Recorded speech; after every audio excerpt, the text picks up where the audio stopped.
This is Baby Boomer Tales. So many high school, college, and pro coaches move around. Very seldom you find one that stays in the same place all or most of his career. I like it when a team gets rid of a coach and then the coach goes somewhere else and becomes successful. That happened with Andy Reid of the Kansas City Chiefs. He had a bad season. Some things around him was going very wrong that year. Philadelphia fired him, was hired on by the Chiefs, and by golly, he's won a world championship, gone to 2 Super Bowls now, and is considered by many the best coach in the game today. I like it when that happens for a guy.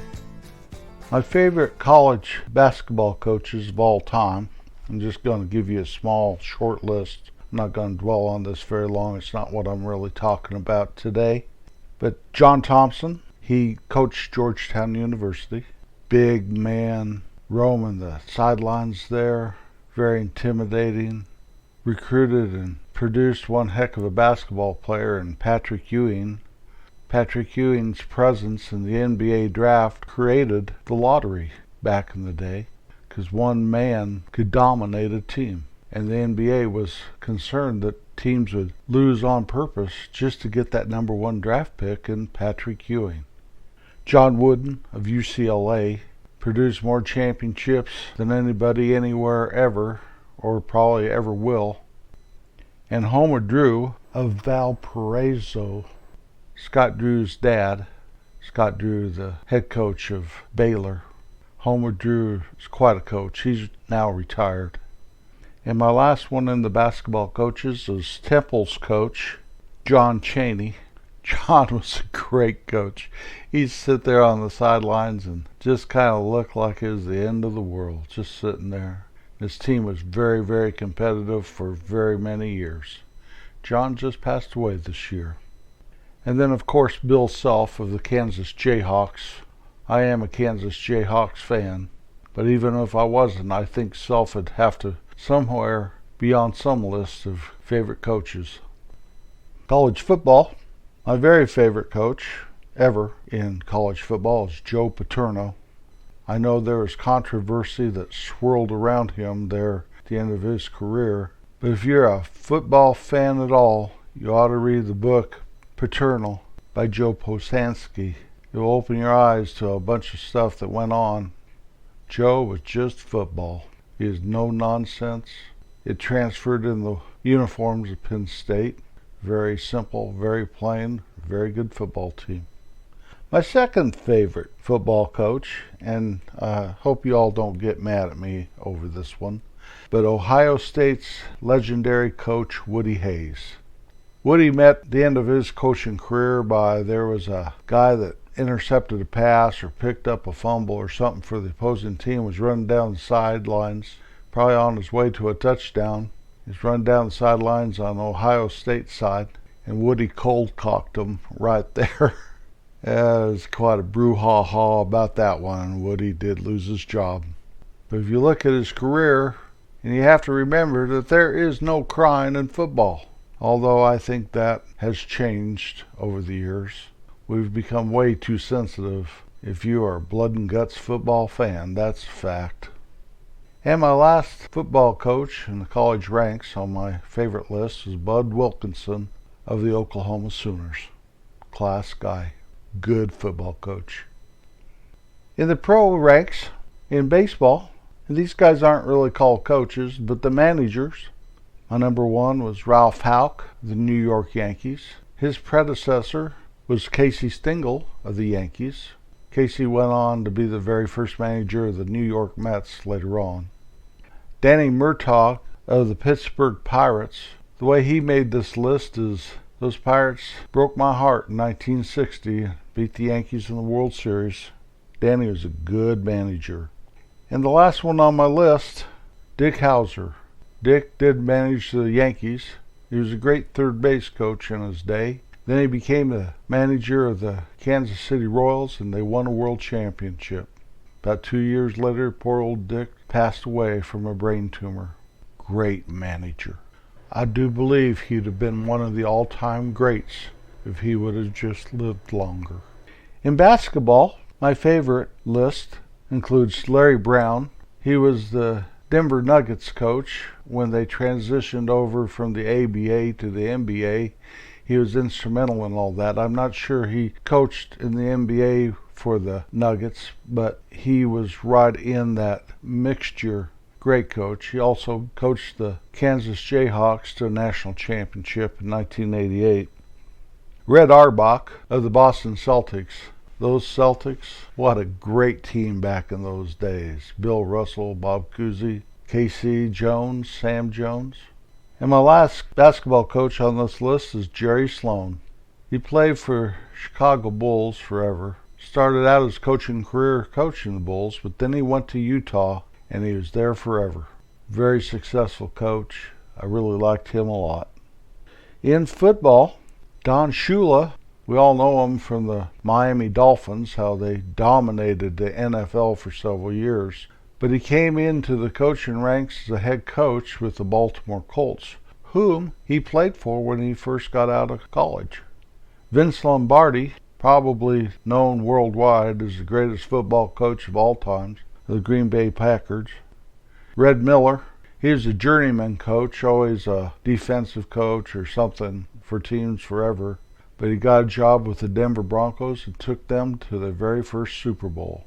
That was quite an accomplishment because the Broncos used to be just worse than terrible. Then all of a sudden, with Red's guidance, they were legitimate and have been ever since. My last coach on this list, before we go on to other things, Andy Reid. And I spoke about him a few minutes ago. Let me just say, Andy Reid of the Kansas City Chiefs. Way to go, Andy. When I was about 10 until I was probably about 14, we'd play in the park football all the time. And there was this guy that started parking there on the street and watching us. We all knew that he was the new football coach for the high school. And he'd just watch us for hours as we played sometimes. Then he'd drive off. When I was a kid, we'd go to the high school basketball practices in the gym there after school. And that football coach was the basketball coach also. And I remember watching him, and it would be coach would pick the 6th, 7th, 8th, and 9th best players on the team. And those 5, coaching those 4 guys, would play the starting 5. And the way they'd play is they'd just like to play a game. This was practice for them. And they'd be back and forth for hours. They wouldn't quit till coach's team was ahead. Well, about the time I was in 7th grade, we got to go to the pep rallies. I'd also go to the basketball games, football games. Well, at the pep rallies, the cheerleaders get out and they do this cheer. They'd all line up. Then they go, "We've got a coach about this tall." They jump up with their hand as high as they could, just try to give you a picture of how tall coach was. He greeted everybody as you walked down the hall. His hair is black and his eyes are blue. "Come on, coach, we're going to yell for you. Hey, coach, coach." Yep, it went something like that anyway. He coached both the basketball and the football teams and was very, very successful. Well, when I got to 7th grade, he was my basketball coach for 7th and 8th grade. And I was really looking forward to him being my coach in high school. In 8th grade, we were in a game over at our rival school, and I spoke about this game in episode 36 called Camper Caravan. There's a little side story at the end of that episode that talks about this game. There's only 2 games ever the coach coached me that he blamed outside sources for us losing the game. He always believed, and if we were listening to him and did as we were coached and instructed, we would be successful. But twice I heard him blame something else, and this first one was the 8th grade game. We were being hometown big time, and every call that seemed to be called was against us. We were getting in foul trouble and being called for walking and all this stuff all the time, and it was really a hometown job. They were pulling on us. It's worth listening to that. I think I did a pretty good job on that particular episode. Makes me laugh when I listen to it. Well, I got into high school, and here's the football coach, but he was not the basketball coach anymore. They brought some other guy in, And so that was okay, but we were not as successful as coach would have made us. I'm sure about that. But here's our football coach all through football. I remember my senior year, we thought we were really going to be good. We had a bunch of returning players that were pretty darn good. We had a quarterback that was second to none. And that quarterback got his girlfriend pregnant. And the first day of practice, we were sitting in the locker room waiting to put on our stuff and run out there and get work so hard we'd all throw up. Coach looked at him. He said, "You can't play this year." "What? What do you mean?" "Can't play this year. Pick up your stuff. I'll see you next year." I remember my buddy threw his mouth guard as hard as he could against the wall and left. This little halfback that we had, it was not a bad halfback at all, but he always wanted to be quarterback. And he was sitting there smiling, rubbing his hands together, and I looked at him, and I knew that we were going to have a very long year. Well, first game that season, we always went over the mountain so we could play this one team every year. It was always our first game. We went over the mountain to do it, over the national park, because that road would close in a few weeks. So that was always our first game of the year. And we were getting beat like 7-0 at halftime, and coach got us in the locker room and chewing us out, and all of a sudden he zeroed in on Shorty over there and started telling him what a pud he was, what a sissy he was, how he was a terrible football player, he shouldn't even be on the team, he was ashamed of him, and all this stuff. And we're just sitting there watching him just yelling at Shorty. All of a sudden, he turned around with fire in his eyes. He pointed at me, and he said, "Jim, you're worse." Well, that'll get a guy's attention right away. All of a sudden, I don't think Shorty felt so bad. I think he was picking on Shorty to get to me. It straightened me up in a New York second. I'll tell you what, I had a pretty good year of football that year. Anyway, the only other time I remember Coach ever saying that blaming someone else that we were getting beat was that same senior year.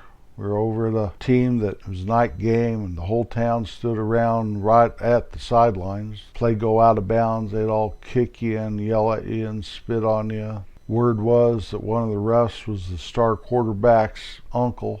We were definitely getting hometown there also. After the game, Coach said that it wasn't our fault. There's nothing we could have done to have won that game. We played a good game, and we almost pulled it off. It was too bad. See, if we win the game, that following Monday, we got to play pass touch.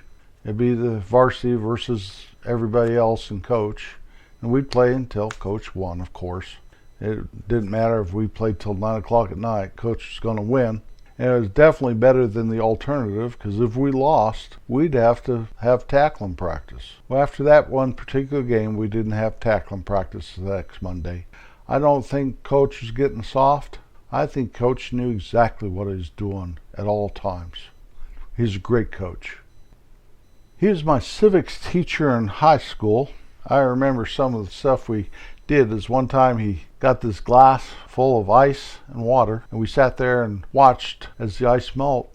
Would the water level go down, or would it go up? One time we had to do a book report on some kind of nation and all their ways of life and stuff, and I did one on some Pawnee Indians called The Wolf Song by Ralph Hubbard. And I didn't actually read the whole book, so I was trying to fake my way through it up there giving an oral book report.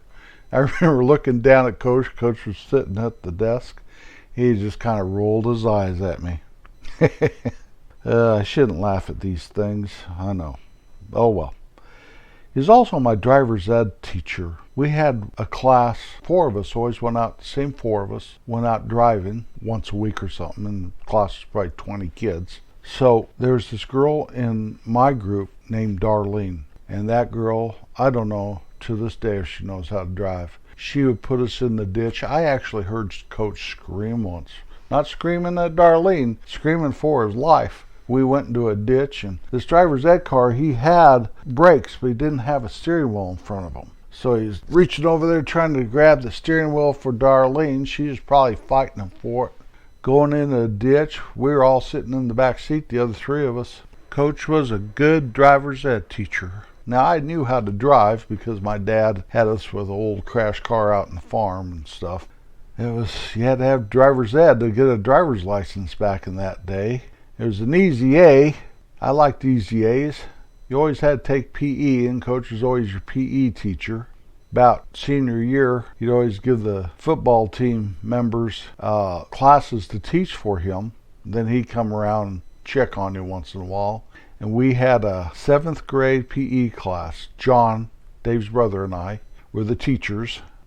Coach had a wife and 2 sons. He owned a Dairy King in a town about 12 miles up the road. In summertime, my parents would take me up there and we'd get soft serve. Coach would serve it right to you. He owned a house on the hill and it was pink. I always thought the coach was the bravest man in town to live in a pink house. One year our football team gave him a leather jacket of his own. Our leather jackets were always purple with white leather sleeves on them. Well, we gave him a purple jacket with gold sleeves. It was actually a tan, but it looked gold against the purple. I don't know why we didn't get him white sleeves. I don't know what the story was behind that. But our rival, 27 miles up the road, their colors were purple and gold. And Coach wore that purple and gold jacket with pride, especially when we went over there for a football or a basketball game.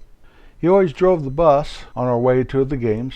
We didn't hire a bus driver, have a school bus driver. Coach drove the bus. He was a fast driver. Our football team won many, many league titles. We were a very good football team always, or usually always. But we could not get past this one team that was out in eastern Colorado on the plains for the state championship ever. They would line up and they'd have over 100 kids. They always dressed all in black. It was very intimidating seeing them over there. They filled the whole one half of the football field just doing their calisthenics before the game started. Here we are probably doing our best to get 35, 40 kids. And there they are. It looked like an army of black-clad ninjas come to get you. We did win a state championship in basketball, though, 1963. That team was a very good team. I was in 7th grade. I remember going to Denver, watching the whole championship series. Coach played college football for the University of Kansas his freshman year. And then what I can find, and it was hard to find, but he must have transferred to Fort Hays State, which was a smaller school. It's probably so he could play more for the rest of his college career. Word was he always played for the Baltimore Colts, but I couldn't find any proof of this. Maybe he had tried out for the Colts or maybe even been drafted. I don't know. I really don't. I wish I could have found that out. Coach was born June 1932, and he passed away in May of 1979. He was not quite 47 years old. He's buried up in a cemetery up north of my little town, up by the National Park and the beauty of the Rocky Mountains. The 3 most influential teachers I ever had, and I spoke of a couple of them, Leah Beth, Betty Jo, and the one influential teacher that was a male is Coach. He'll always be Coach to me. It's how I refer to him as. Always have and always will. It's funny how a person can influence your life so deeply. You can find us at babyboomertales.com. Always be kind. You never know whose life you are touching. I'll be back next Wednesday. Peace out.